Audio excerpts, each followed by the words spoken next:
নির্বাচন নিয়ে ষড়যন্ত্র করা হচ্ছে বলে দাবি করেছেন বিএনপির স্থায়ী কমিটির সদস্য ডক্টর খন্দকার মোশাররফ হোসেন।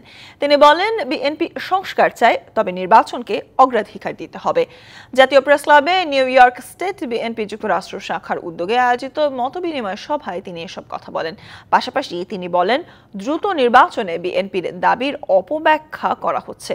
সুষ্ঠু ভোটের মাধ্যমে জনগণের অধিকার প্রতিষ্ঠাই বিএনপির লক্ষ্য। শনিবার এই অনুষ্ঠানে বিএনপি চেয়ারপারসনের উপদেষ্টা আব্দুস সালাম আরও বলেন, কোনো দলের প্রতি আনুগত্য থাকলে উপদেষ্টাদের স্বপদে থাকার অধিকার নেই। যারা আমাদের এই দাবিকে যে আমরা নির্বাচন চাই যত দ্রুত সম্ভব, কেউ কেউ মিস ইন্টারপ্রেট করে যে আমরা নাকি ক্ষমতার জন্য নির্বাচন চাই। আমরা তো দল হিসাবে ক্ষমতার জন্য কখনো আমরা চেষ্টা করেছি বা গায়ের জোরে থেকেছি, এটার রেকর্ড নাই।